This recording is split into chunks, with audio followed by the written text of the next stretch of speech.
Three.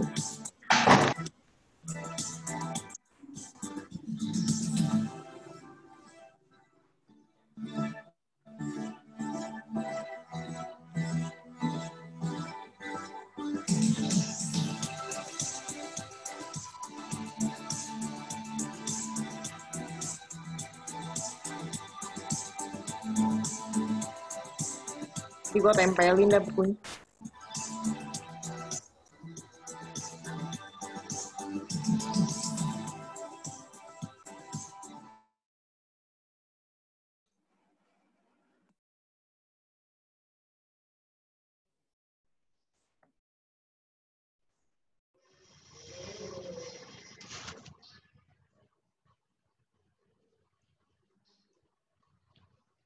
尊敬的印度尼西亚共和国驻华教育参赞, yang terhormat Atase Pendidikan Republik Indonesia untuk RRT, Bapak Yaya Sutarya. 尊敬的中华人民共和国驻印尼大使馆文化处, yang terhormat Atase Kebudayaan RRT untuk Republik Indonesia. 尊敬的印尼华裔总会主席黄德新先生, yang terhormat Ketua Umum Perhimpunan Indonesia Tionghoa, Bapak Teddy Sugianto.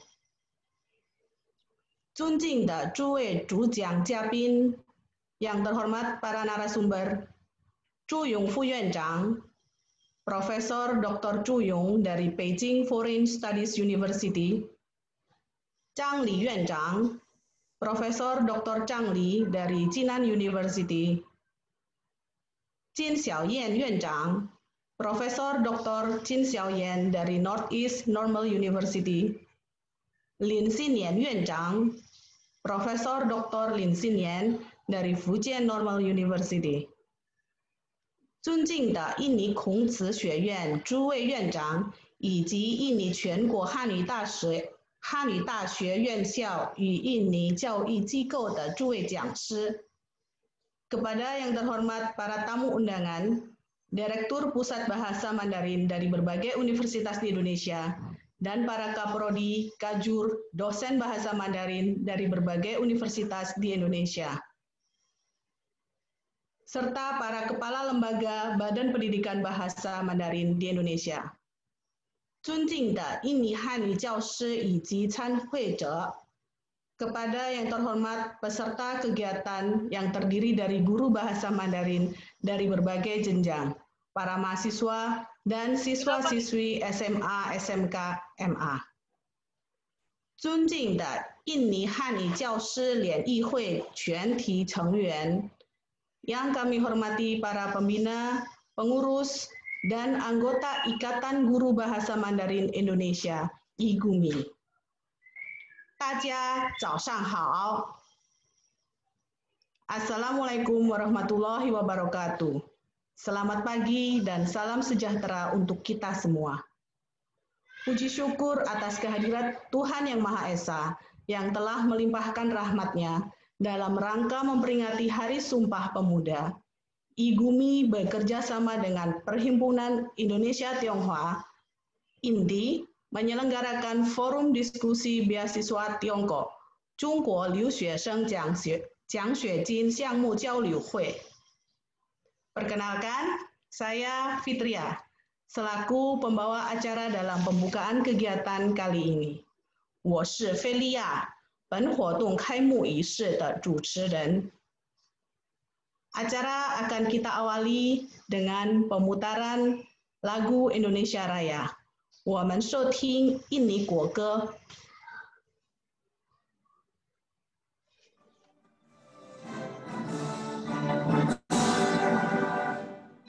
Indonesia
Selanjutnya, mari kita saksikan pemutaran video Sumpah Pemuda.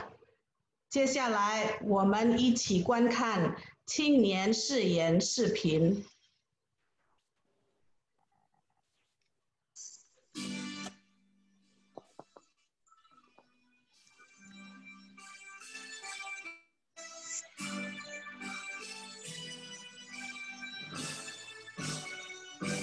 Sumpah Pemuda. Kami, putra dan putri Indonesia, mengaku bertumpah darah yang satu tanah air Indonesia. Kami, putra dan putri Indonesia, mengaku berbangsa yang satu, bangsa Indonesia. Kami, putra dan putri Indonesia, menjunjung bahasa persatuan, bahasa Indonesia.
Dengan semangat Sumpah Pemuda, mari kita bersatu padu bersama membangun negeri.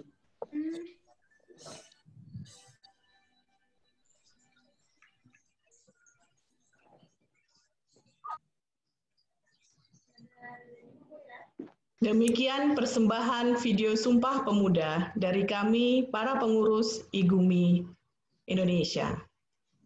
Berikutnya, laporan Ketua Penyelenggaraan Kegiatan yang akan disampaikan oleh Ibu Ayu Fitria, MPD. 接下来是主办单位工作报告. Kepada Ibu Ayu Fitria, kami persilahkan. 好的，谢谢 Fitria 老师。suara saya terdengarkah? Terdengar Ibu Ayu. Baik. Assalamualaikum warahmatullahi wabarakatuh. 大家上午好。尊敬的印度尼西亚共和国驻华教育与文化处长长亚亚苏扎利亚先生，尊敬的中华人民共和国驻印尼大使馆文化处长长，尊敬的印尼华语总会主席王德熙先生，尊敬的北京外国语大学文学院主管留学生工作助用院长，东北师范大学国际汉语学院金小燕院长，暨南大学华文学院张理院长，福建师范大学海外教育学院李新年院长，尊敬的印尼孔子学院诸位院长以及印尼全国汉语大学院校与印尼教育机构的诸位讲师，尊敬的印尼汉语教师参会值以及印尼汉语教师联谊会全体成员。Alhamdulillahirabbil alamin。今天我们印尼汉语教师联谊能够举办线上中国留学生讲学金项目交流会。各位来宾，请容许我在此向大家报告今天的活动。本次活动于2020年10月28日早上8点30分钟到下午4点半通过 Zoom 举行的。参加本活动参会值主要来自印尼各个地区的文教部监督人员、校长、大学讲授、小学、中学、汉语教师、大学生，共有700人。Astaga。本次的主讲嘉宾有北京外国语大学文学院主管留学生工作朱勇院长，东北师范大学国际汉语学院金小燕院长，暨南大学华文学院张理院长，福建师范大学海外教育学院林新年院长，文教部语言教师培训中心伏必达老师，长春在华印尼学生协会萨布亚迪先生，海丹努鲁加迪高中学校汉语教师穆罕默德qadir老师，吉比农 PGRI 高中学校汉语学校教师阿里苏吉多老师，雅加达阿拉斯职高学校汉语教师安南达哈格贝安老师。本次节目所使用的平台是由印尼华语总会所提供，此外也有其他赞助商如Imah Cemal Cemil, Biku Realties, PT 3 Teman, Tip Tour Travel 以及 Aras 诊所。此外，本次的活动的纪律如下：体检10分钟，进入会议室，着装整齐，请大家关闭话筒功能。以上就是我们的工作报告，希望我们今天的活动能够给大家高质量的信息，也预祝本活动圆满成功。感谢大家。Assalamualaikum warahmatullahi wabarakatuh. Selanjutnya, sambutan dari Dewan Pembina IGUMI yang akan disampaikan oleh Ibu Lestari Puspitaningsih dari P4TK Bahasa Kemdikbud. 下面由印尼汉语教师联谊会辅导委员以及印尼文教部语言教师培训中心中文系的辅导员，邀请富比达老师致辞。Terima kasih kepada pembawa acara. Assalamualaikum warahmatullahi wabarakatuh. Selamat pagi dan salam sejahtera. 大家下午好，上午好。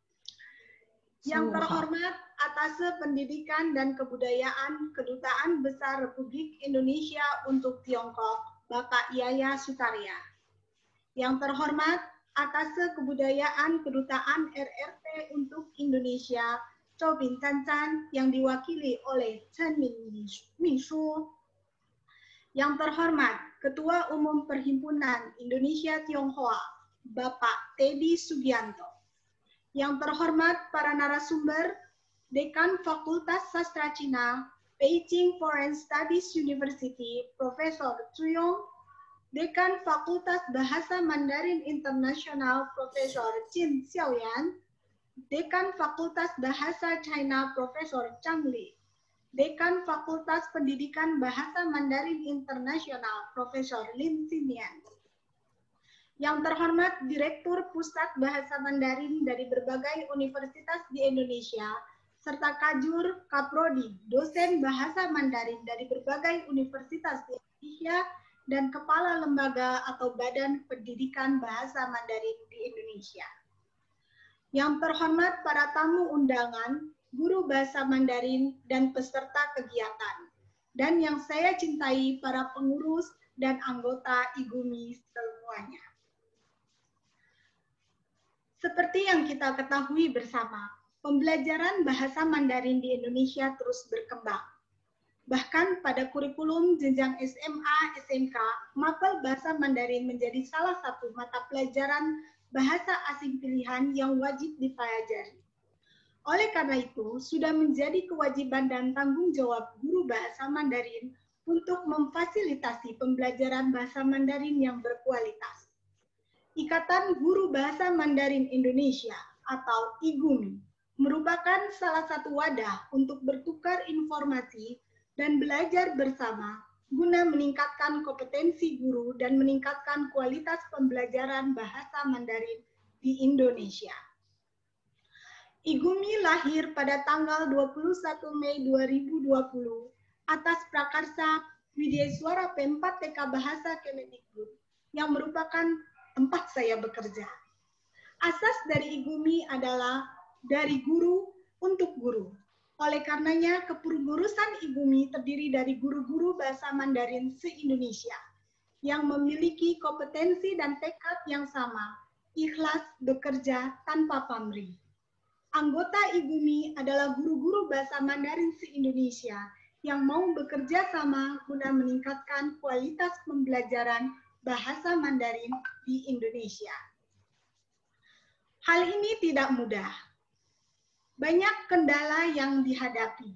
Salah satunya seperti dalam kepengurusan legalitas yang ternyata harus melalui jalan berliku dan membutuhkan dana yang tidak sedikit.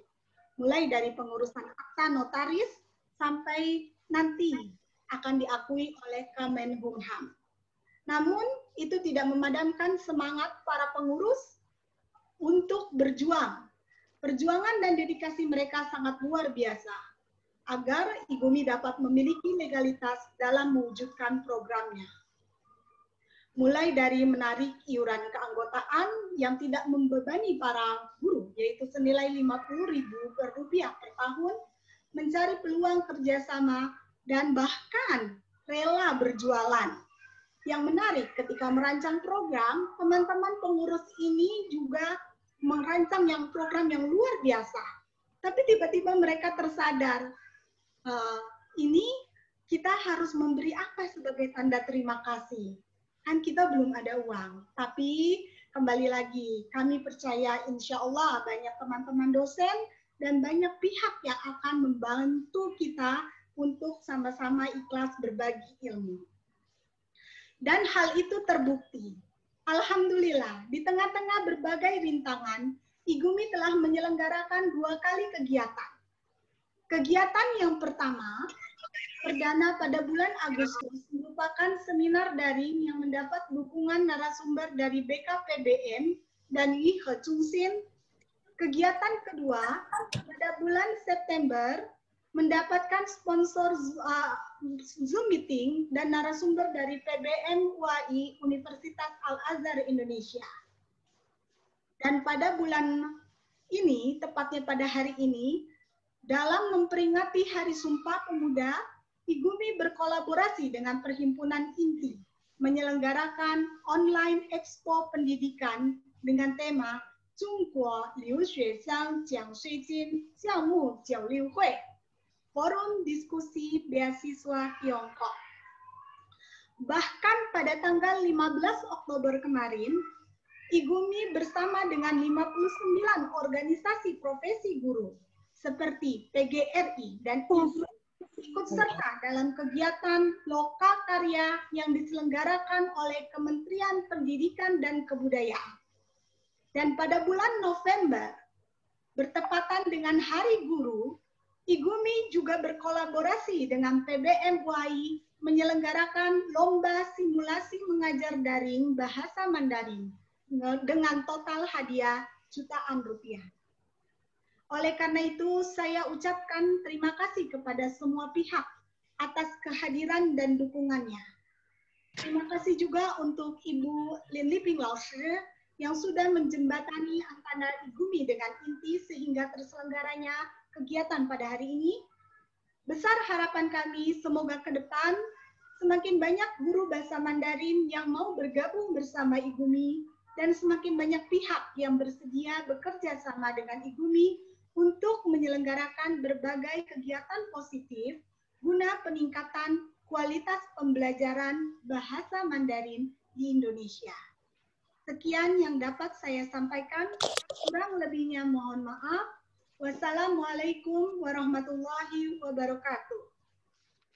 Waalaikumsalam. Warahmatullahi wabarakatuh. Terima kasih Ibu Lestari Puspitaningsih atas sambutannya. Selanjutnya, sambutan dari Ketua Umum Perhimpunan Tionghoa Indonesia. Yang terhormat Bapak Teddy Sugianto, kami persilahkan. 接下来我们有请印尼华裔总会主席黄德新先生致辞。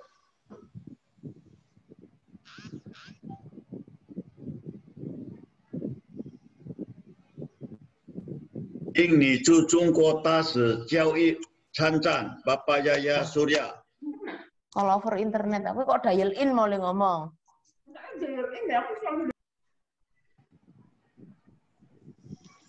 尊敬的中国驻印尼突尼西亚文化处周边参赞与陈敏秘书代表，尊敬的北京外语学院周勇教授、暨南大学张礼教授、东北师范大学金小燕教授、福建师范大学李新年教授，尊敬的各位孔子学院院长，尊敬的印尼全国汉语大学院小教师，尊敬的各位汉语老师、各位同学，尊敬的印尼教文语言教师培训中心各位领导，是印尼汉语教师联谊会各位老师，大家早上好。在疫情非常时期，非常高兴与印尼华语总会可以利用新科技来协助印尼教育部来推动中文教育的转换，很荣幸可以为社会尽一点力。今天的教育讲座摊会，我看了节目会用到一整天的时间。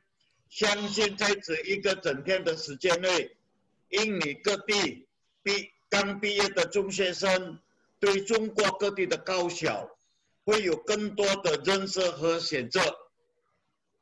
今年是一个特别的年，全世界的人因为新冠病毒而改变了生活，是一个特别的年。全世界的人都因为新冠病毒而改变了生活，学生不能去学校上课，要在家里上网课，高中毕业要上大学也没有办法去，申请了外国学校的，因为各国的避旅政策也不能出国去。本来每一年的教育展可以让学生有机会去选择，也因为疫情而没有办法展开。幸好印尼教育部通过视频举办教育展，相信同学们在听了中国各高校的领导教育的讲座后，心中会有一个确定，去中国留学是一个很好的选择。中国的进步，中国的科技的发挥，值得同学前去学习。学成回来以后，我也希望同学们可以报效印尼祖国，用你们学来的学问，建设新繁荣的印度尼西亚，是世界的科技强国，并且我们印尼华语总会一来全力支持是推动华文教育工作，希望中国教育部能给予更多的助学金，因为印尼华人是个族群，都希望子弟们能到中国求学，敬希中国教育部能给予方便，加强两国之间的合作。感谢大家，并祝愿此次视频教育展圆满成功，谢谢大家。Terima kasih kepada Bapak Teddy Sugianto atas sambutannya. 谢谢黄德兴先生。Acara selanjutnya, marilah kita saksikan video perkenalan mahasiswa Indonesia yang sedang menempuh pendidikan di Tiongkok. Mahasiswa yang ada dalam video ini adalah siswa-siswi dari pengurus IGUMI yang mendapatkan beasiswa dari Tiongkok. Selamat menyaksikan.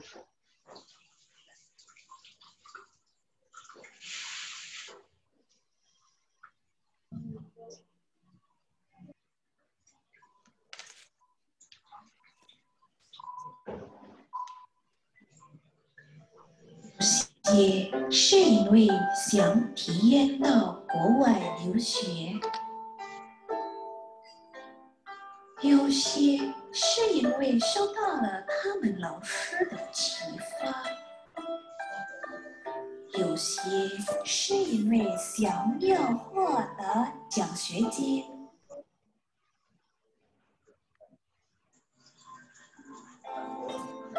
有些是因为这就是他们的梦想。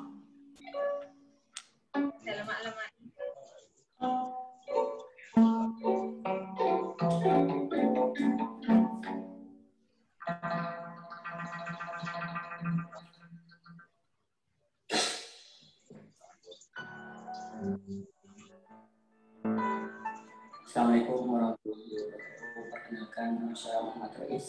Saya Muhammad Samal Farizi. Nama saya Dewa Yudi. Saya lulusan SMA Nurul Jadid Python Probolinggo. Saya Dwi Kemarasi. Saya mendapat beasiswa dari Confucius Institute. Sekarang saya berada di Shantung Normal University. Saya sekarang sedang menempuh pendidikan S2 saya di Guangxi Normal University. Perkenalkan, nama saya Suharto dan saat ini saya sedang menempuh program S3 di Peking. Awal mula saya belajar bahasa Mandarin, yaitu SMA kelas 2 jurusan bahasa. Bahasa Mandarin pertama saya adalah Ibu Teresia Wiwono. Terima kasih. 各位老师好，我是谢梦萍，来自世界黎曼大闪控电视。我是暨南大学华文学院的毕业生，现在在东北师范大学读硕士。希望有更多的印尼学生有机会到中国留学，也希望我们的印尼汉语教育越来越好。印尼汉语教师联谊会加油！谢谢。大家好，我的名字叫艾瑞克，我是北原云南高中毕业的。我们的老师是安律老师，我现在在南京师范大学读本科，是中国政府奖学金的学生。祝大家成功，加油！大家好，我叫韩碧梅，来自印度尼西亚，我现在在北京外国语大学读本科。谢谢大家。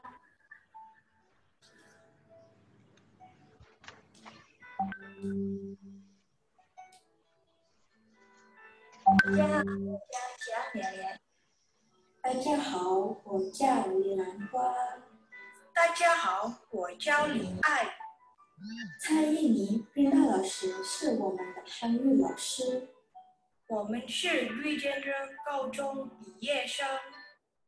现在我们在和小大学学习汉语。谢谢大家，拜拜。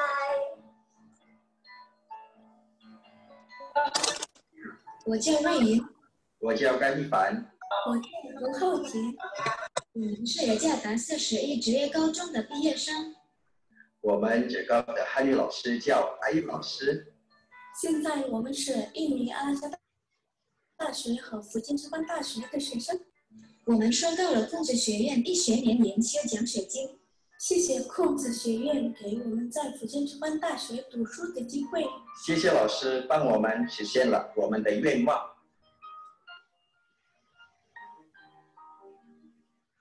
大家好，我叫林汉雄。我是张安琪。我是肖永全。我们是雅加达市9高中的毕业生。我们高中汉语的老师是于梅琪老师。现在我是浙江科技学院的学生，我收到了中国政府的奖学金。现在我是福州大学的学生，我收到了福建省政府的4年奖学金。我现在是柳州城市职业学院的学生，我收到了柳州城职院的3年奖学金。我很感谢老师帮我们实现了我们的愿望，谢谢老师。Hello， 大家好，我叫叶喜林心怡。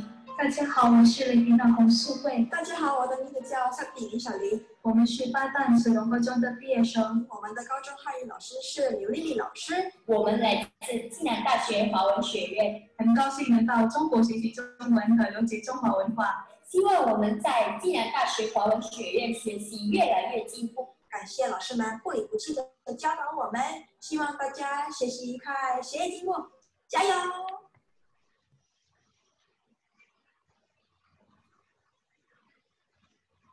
！Demikian video mahasiswa dari siswa-siswi pengurus IGUMI yang sedang belajar di Tiongkok dengan fasilitas beasiswa dari Tiongkok.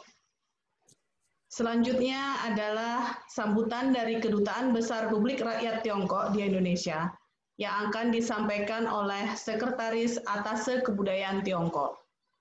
接下来我们有请中华人民共和国驻印尼文化处陈秘书为我们致辞。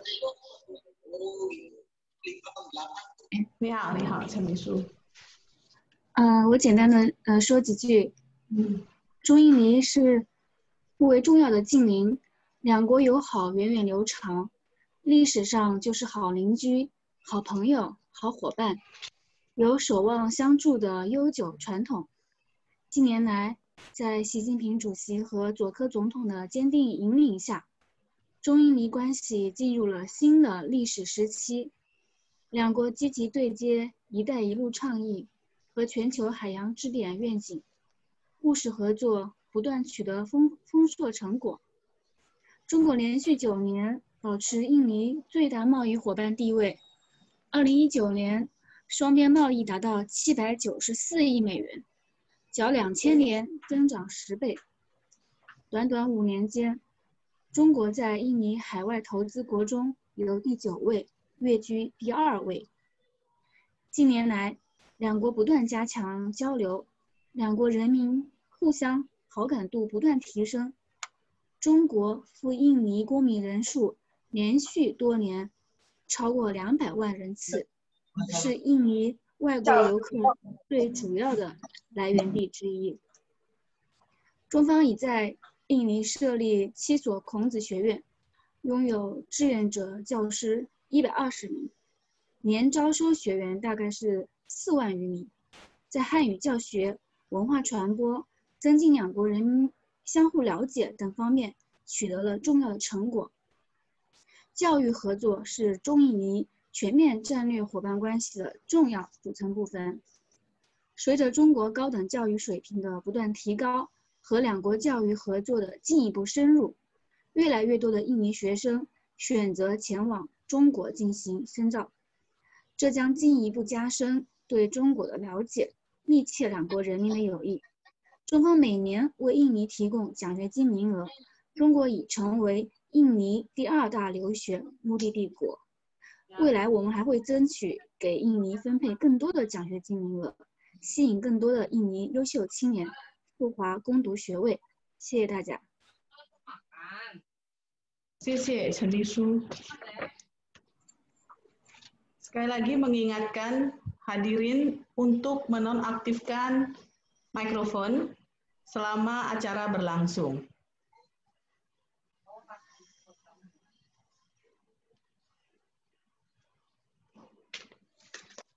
Acara selanjutnya, sambutan sekaligus pembukaan secara resmi kegiatan Forum Diskusi Beasiswa Tiongkok oleh Atase Pendidikan Kedutaan Besar Republik Indonesia di RRT. 接下来，我们有请印度尼西亚共和国驻华教育参赞为我们致辞，同时正式开幕印尼留学生奖学金项目交流会。Yang terhormat Bapak Yaya Sutarya, kami persilahkan. Assalamualaikum warahmatullahi wabarakatuh.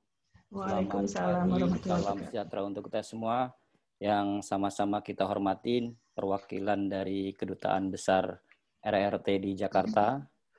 Kemudian yang saya hormatin Ketua Umum Perhimpunan Indonesia Tionghoa, Bapak Teddy, para narasumber, para tamu undangan, para pengurus IGUMI. Pertama-tama, mari kita panjatkan puji syukur bahwa pada hari ini adalah hari yang sangat berbahagia bagi kami, karena untuk kali pertamanya kita mengikuti kegiatan IGUMI. Permohonan maaf yang sebesar-besarnya dari Bapak Duta Besar, karena beliau berhalangan dan saat ini berada di Xiamen. Dan kebetulan juga tadi malam saya baru mendarat dari Wuhan, ya, karena ada beberapa hal yang harus diselesaikan di Wuhan dan beberapa kota di sekitar Wuhan. Dan alhamdulillah pada kesempatan hari ini kami ingin bisa berbagi terkait dengan informasi-informasi kerjasama yang ada antara pemerintah Indonesia dan Tiongkok. Bahwa memang mengelola negara ibaratkan sebuah pohon yang gundul. Gundul itu terdiri dari ranting-ranting, batang, dan akar. Nah, ranting-ranting itu adalah krisis atau hal-hal yang harus dihadapi oleh negara terkait dengan permasalahan politik, ekonomi, moneter, hukum, kepercayaan, serta krisis kesehatan. Nah, tentunya untuk menghadapi krisis yang ada saat ini diperlukan namanya krisis ini diperlukan namanya jati diri bangsa. Nah, jati diri bangsa ini bisa dibangun melalui pendidikan. Bagaimana kita menumbuhkan akar-akar itu supaya pendidikan itu menjadi grassroots untuk para peserta didiknya. Oleh karena itu, bahasa Mandarin atau Bapak Ibu guru bahasa Mandarin ini adalah salah satu garda yang paling depan untuk menonggakkan atau menguatkan akar-akar itu supaya memang bangsa ini atau generasi emas ini bisa menjadi generasi yang kuat yang memiliki jati diri bangsa Indonesia yang baik. Kemudian juga ke depan, tantangan guru bahasa Mandarin ini sangat berat sekali, ya. Kalau mungkin tahun yang lalu di 2019 orang bisa sekolah itu pamer dengan fasilitas yang luar biasa, ada kolam renang, kemudian kelas yang ber-AC dan sebagainya. Di arena di norma RA baru ini, hal-hal seperti itu sudah tidak mungkin kita pamerkan menjadi bagian yang penting dalam proses pendidikan, menjadi bagian yang menjadi dicari oleh masyarakat. Yang terpenting adalah bagaimana saat ini kita memformulasikan tugas dan tantangan guru-guru bahasa Mandarin ini. Karena memang ada perubahan model pembelajaran sebagai new implikasi daripada norma-norma baru. Tadinya guru-guru Mandarin kemungkinan besar tidak menguasai IT, ICT. Nah, saat ini harus menguasai ICT. Tadinya guru-guru Mandarin tidak biasa mengelola pembelajaran daring. Nah, saat ini juga harus bisa menguasai pembelajaran daring seperti yang saya tampilkan di bawah ini. Jadi memang saat ini memang guru yang melek teknologi itu tidak hanya guru ICT, tapi guru-guru bahasa juga harus bisa memformulasikan pola-pola pembelajarannya dengan menggunakan model-model daring. Model-model daring itu banyak sekali yang saya sampaikan di sebelah gambar tadi, yang tentunya ini menjadi perubahan-perubahan yang harus dihadapin atau disiapkan oleh para guru Mandarin. Kemudian juga saat ini di China ada perkembangan baru menyongsong perubahan HSK ya. Jadi selama ini kan HSK untuk diperususkan untuk belajar sebagai kategori mahasiswa asing untuk belajar Indonesia, standarisasinya melalui HSK 1 sampai dengan 6. Saat ini sudah ada ide-ide kreatif yang memang ke depan mungkin akan diproyeksikan ini terjadi, bahwa HSK tidak hanya level 6 lagi, tapi HSK sudah melalui level 9. Artinya sudah ada perubahan 3 level ke atas. Nah, ini menunjukkan perubahan pembelajar asing yang sangat signifikan pembelajarannya berkat Bapak Ibu guru sekalian semuanya, guru-guru bahasa Mandarin. Saya yakin pemerintah China sudah melihat bahwa saat ini perubahan-perubahan pembelajar asing terkait dengan bahasa Mandarin mengalami perubahan yang sangat signifikan berkat dukungan dan dorongan Bapak Ibu guru-guru Mandarin yang ada di Indonesia. Oleh karena itu memang gagasan dari Confucius itu ke depan mungkin akan direalisasikan ke depan. Nah, ini bagaimana caranya guru-guru bahasa Mandarin bisa menyongsong perubahan ini, bagaimana menyiapkan sedini mungkin sehingga penilaian sebagai utama dalam proses pembelajaran Mandarin HSK ini bisa tercapai sesuai yang kita harapkan. Kemudian juga tuntutan standar kurikulum yang semakin tinggi karena harus berdasarkan pada juga kebutuhan di lapangan. Ini juga menjadi tuntutan guru-guru bahasa Mandarin. Kemudian juga terkait dengan pemanfaatan program-program kerjasama yang harus dipahamin oleh Bapak Ibu guru sekalian semuanya. Karena kalau kita tidak memahami tentang pemanfaatan kerjasama ini, kita mungkin tidak bisa menyampaikan terkait dengan informasi pemerintahan China, hubungan Indonesia dan China secara holistik. Oleh karena itu sedikit menyinggung bahwa memang hubungan Indonesia dan China saat ini memasuki usia yang sangat luar biasa. Artinya sudah memasuki usia yang ke-70 tahun hubungan diplomatik antara pemerintah Indonesia dan China. Secara umum memang gambaran bahwa saat ini GDP China nomor 2 dunia, 14,1 triliun di bawah Amerika Serikat. Kemudian populasinya 1,4 miliar, nomor 1 di dunia. Kemungkinan ke depan juga disusul oleh India ya, karena sekarang persaingan juga jumlah penduduk India yang sangat luar biasa dan 10 tahun kemudian mungkin bisa tersusun oleh India. Begitu juga dengan pertumbuhan ekonomi 6,1%, cadangan devisa dan sebagainya. Ini adalah keunggulan-keunggulan yang dimiliki oleh pemerintah China. Kemudian juga para Bapak Ibu guru sekalian semuanya juga bisa menyampaikan kepada para peserta didiknya bahwa peluang kerjasama Indonesia dengan China sangat luar biasa. Mulai dari pertanian, produk-produk dan sebagainya bisa dilihat digambarkan di presentasi ini. Kemudian ada ekonomi digital, pariwisata, pengembangan sumber daya Indonesia, dan hal-hal lain yang mungkin Bapak Ibu bisa diseminasikan informasi ini kepada para peserta didiknya. Kemudian juga ekonomi digital Tiongkok juga sangat luar biasa perubahannya. Nah, ini juga merupakan bagian yang terpenting dalam proses kerjasama. Kita harus banyak mencontoh bagaimana Tiongkok bisa memberikan atau mengadopsi ekonomi digital. Jadi Indonesia juga sekarang sudah mulai berupaya untuk menyamai dengan pengembangan atau peningkatan di bidang ekonomi digital. Kemudian juga peluang Indonesia lain. Di China seperti saat ini juga ada 6 teknologi masa depan. Ada cashless payment, ada blockchain, cloud computing, big data, Internet of Things, artificial intelligence. Nah, ini juga adalah bagian-bagian peluang Indonesia yang mungkin bisa didapat dari kerjasama antara pemerintah Indonesia dan Tiongkok. Dan ke depan juga saat ini juga pemerintah Indonesia sedang berupaya untuk memanfaatkan peluang-peluang yang ada di China ini, terutama untuk 6 teknologi masa depan ini, dan saat ini sudah mulai diimplementasikan di Indonesia. Kemudian juga, nah ini penting sekali saya gambarkan, karena anak-anak yang mau ke China itu selalu bertanya, bagaimana Bapak Ibu jika di China itu bolehkah orang beribadah sesuai dengan agama dan kepercayaan masing-masing? Saya gambarkan dari perspektif beberapa agama. Saya gambarkan perspektif dari beberapa, bukan hanya agama Islam, nanti ada sedikit juga yang bagaimana pemerintah China juga memberikan kelonggaran orang untuk beribadah. Yang pertama, saat ini jumlah Muslim di RRT juga cukup banyak, sekitar 32 juta berdasarkan China Muslim Association. Dan jumlah masjid pun di China sudah meningkat. Sekarang di 2014 39.000 dan sekitar 24.000 berada di Xinjiang. Dan diperkirakan saat ini sudah ada 42.000 masjid yang tersebar di seluruh mainland dan beberapa kota yang ada di China, terutama di wilayah barat, selatan, dan utara.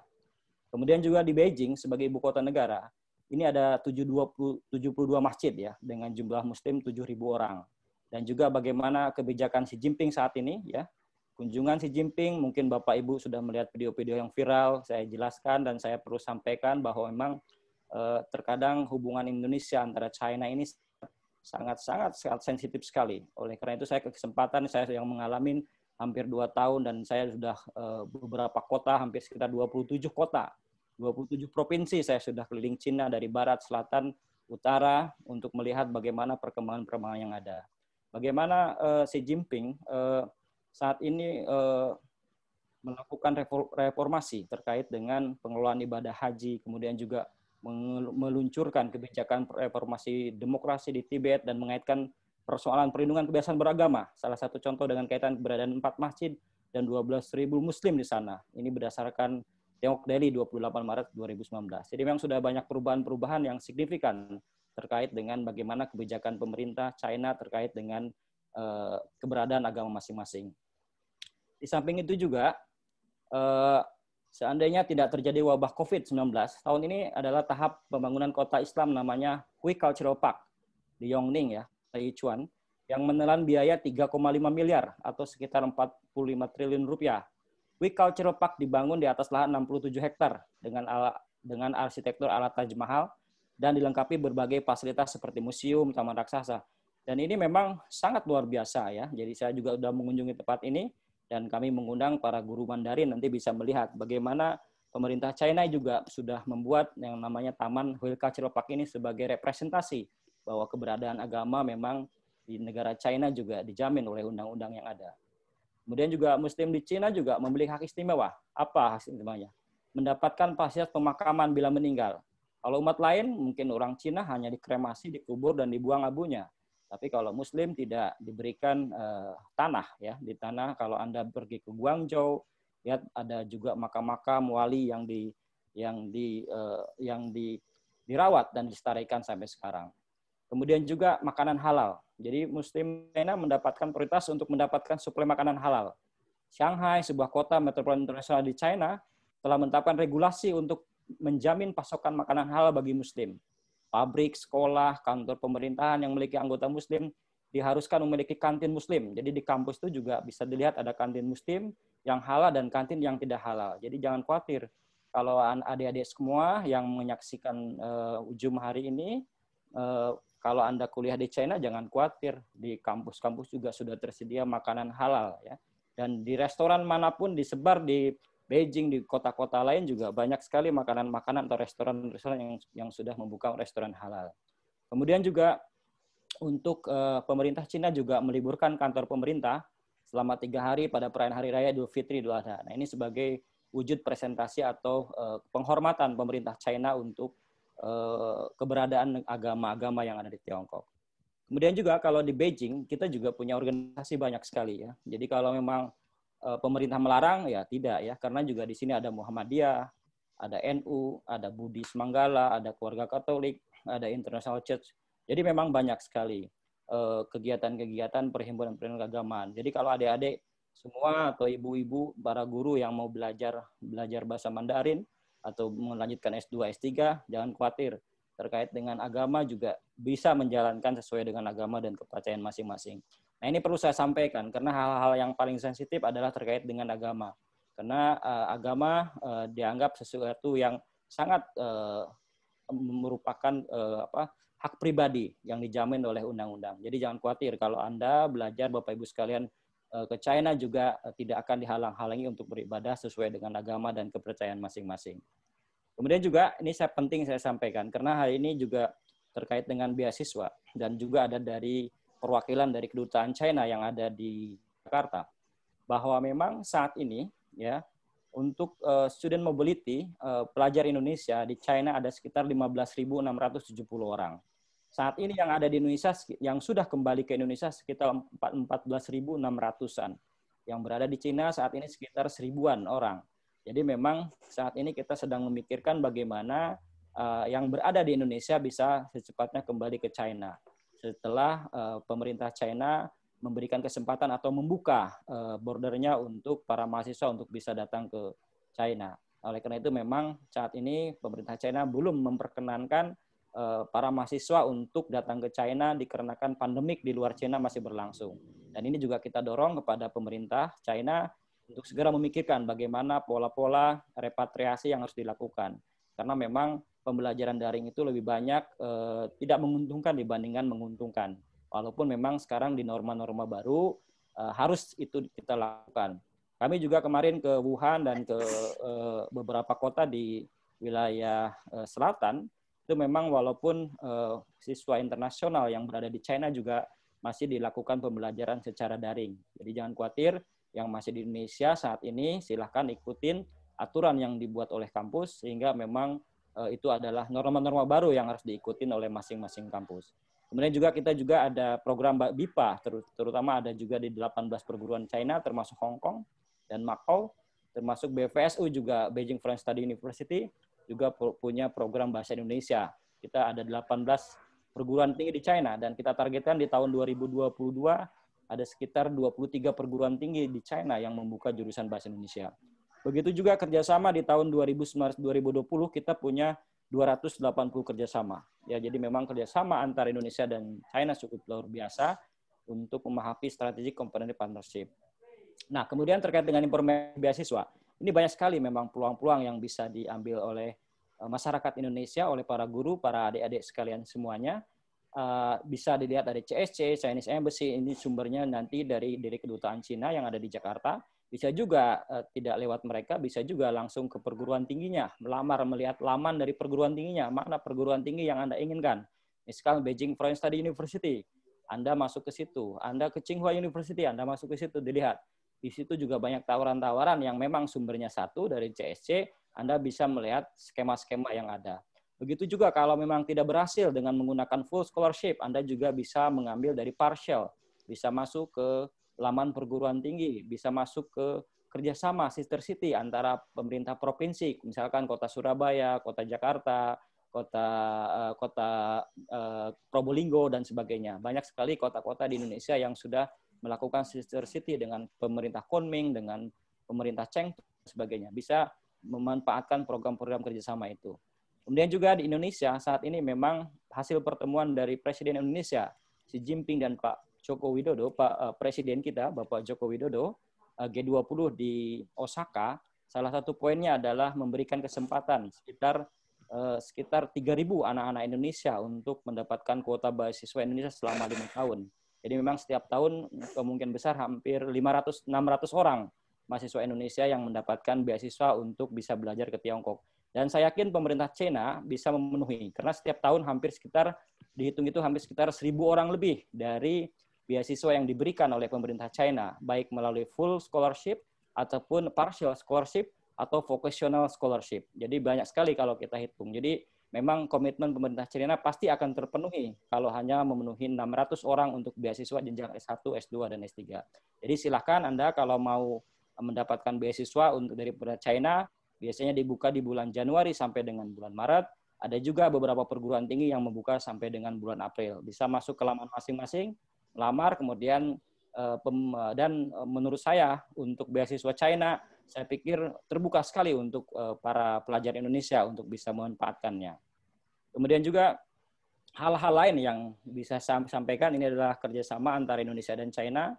Mungkin saya tidak akan bisa sampaikan secara detail ya, mungkin kesempatan lain, bahwa memang pemerintah China dan Indonesia sangat concern sekali kerjasama di bidang pendidikan dan kebudayaan.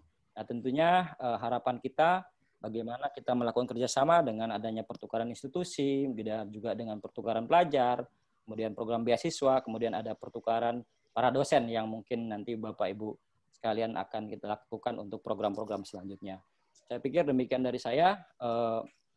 Mudah-mudahan kegiatan yang digagas oleh Gumi ini bisa menjadi motor, bisa memberikan corong informasi yang seluas-luasnya kepada masyarakat Indonesia, bahwa pendidikan China itu sangat prospektif ke depan dan sangat inovatif ke depan. Nah, ke depan bagi para mahasiswa yang belajar di China, kalau bisa berupaya juga mencari pengalaman, misalkan dengan bekerja di China, dengan bekerja di negara lain, kemudian setelah Anda bekerja di negara lain, Anda pulang ke Indonesia dengan membawa investor, dengan memberikan peluang sebanyak-banyaknya kepada pemerintah Indonesia. Di mana-mana saya tekankan bahwa lulusan China jangan menjadi beban negara. Lulusan China harus bisa mandiri, lulusan China harus bisa membuka peluang-peluang Indonesia untuk bergerak ke depan sehingga bisa membuka jalur-jalur investasi untuk membangun bangsa dan negara Indonesia. Saya yakin di bawah bimbingan Pak Teddy, di bawah bimbingan teman-teman P4TK dan sebagainya, IGUMI ini akan menjadi corong, akan menjadi garda yang terdepan dalam mencetak anak-anak kita untuk bisa berbahasa Mandarin. Karena saat ini bahasa Mandarin adalah bahasa yang paling top di dunia, bahasa yang paling perspektif di dunia untuk ke depan bisa menyongsong yang lebih baik untuk melakukan perubahan dalam perubahan hidup, perubahan karir, dan perubahan-perubahan yang tentunya sangat signifikan dalam perubahan pribadi dan nasib bangsa ini. Saya pikir demikian dari saya. Terima kasih atas nama Bapak Duta Besar Republik Indonesia, Bapak Johari Uratmangun. Kegiatan ini kami nyatakan resmi dibuka dengan mengucapkan Bismillahirrahmanirrahim. Terima kasih. Assalamualaikum warahmatullahi wabarakatuh. Waalaikumsalam warahmatullahi wabarakatuh. Terima kasih Bapak Yaya Sutarya. Insya Allah informasi yang diberikan sangat bermanfaat dan menginspirasi Bapak Ibu serta siswa-siswa kita yang hadir pada acara kita hari ini. Sekali lagi kami mengaturkan terima kasih sebesar-besarnya atas nama IGUMI. Agar acara hari ini berjalan dengan lancar, marilah kita berdoa bersama yang akan dipimpin oleh Bapak Danar. Kepada Bapak Danar kami persilahkan. Assalamualaikum warahmatullahi wabarakatuh. Bisa mendengar suara saya, Elsa? Bisa, langsung. Ya. Bapak dan Ibu serta para hadirin sekalian, marilah kita tunjukkan kepala sejenak bermunajat kepada Allah. Semoga kita selalu diridhoi olehnya dan semua yang kita lakukan tercatat sebagai pahala di sisinya. Amin. Doa ini akan saya pimpin dengan menggunakan agama Islam. Bagi agama yang lain bisa menyesuaikan. A'udzubillahi minasyaitonirrajim. Bismillahirrahmanirrahim. Alhamdulillahirabbil alamin. Hamdan yuani amahu wa yukami masidah. Ya Rabbana lakal hamdu kama yanbaghi li jalali wa azimil sultanik. Allahumma sholli ala sayyidina Muhammad wa ala ali sayyidina Muhammad. Rabbana dzulamna anfusana wa in lam taghfir lana wa tarhamna lanakunanna minal khasirin. Rabbana wala tahmil alaina isron kama hamaltahu alal min qablina. Rabbana wala tahmilna mala taqallana bih wa'fu anna wa'fir lana warhamna anta maulana fansurna alal qaumil kafirin. Rabbana fir lana wali walidayna wali jami'il muslimin wal muslimat wal mu'minin wal mu'minat innaka ala kulli syai'in qadir. Ya Allah, izinlah kami pada hari ini melaksanakan seminar daring dengan judul Forum Diskusi Beasiswa Tiongkok. Ya Allah, jadikanlah seminar ini sebagai majelis ilmu yang bermanfaat, sebagai pembangkit semangat bagi kami, dan bermanfaat bagi kemajuan bangsa kami. Ya Allah, ilhamkanlah kepada kami kecerdasan dan lindungilah dari godaan setan yang terkutuk. Ya Allah, terangilah hati kami dengan cahaya petunjuk-Mu, sebagaimana Engkau telah terangi hati hamba-hamba-Mu yang soleh. Ya Allah, lapangkanlah dada kami, serta mudahkanlah kami dalam menuntut ilmu. Rabbana atina fid dunya hasanah wa fil akhirati hasanah wa qina adzabannar. Subhana rabbika izzati amma yasifun. Wassalamu ala mursalin walhamdulillahi rabbil alamin. Wassalamualaikum warahmatullahi wabarakatuh. Berdoa selesai. Terima kasih Bapak Danar. Selanjutnya adalah sesi foto bersama. Bapak Ibu dimohon untuk mengaktifkan kamera. 我们先来一起合影，请大家打开摄像头。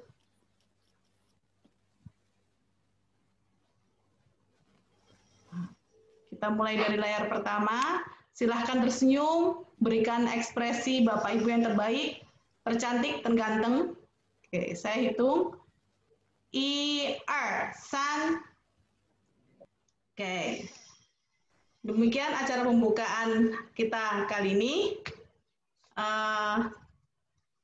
Sesi selanjutnya adalah penyampaian materi perkenalan kampus di Tiongkok oleh para narasumber yang akan dipandu oleh Ibu Prinda selaku moderator. Kepada Ibu Prinda, kami persilahkan. 接下来是纳入第一场研讨会，题目是中国大学的简介。邀请 Prinda 老师来令第一场的研讨会。 Terima kasih Fitria Lause. Terdengar suaranya Lause? Ya, terdengar jelas Lause. Oke, selamat pagi peserta seminar sekalian. Perkenalkan saya Prinda dari SMK Dwi Jendra Denpasar selaku moderator sesi pertama pada pagi hari ini dengan tema pengenalan kampus di Tiongkok. Telah hadir bersama kita 4 orang narasumber yang sangat luar biasa. Beliau-beliau ini merupakan profesor dan menjabat sebagai dekan di kampusnya masing-masing.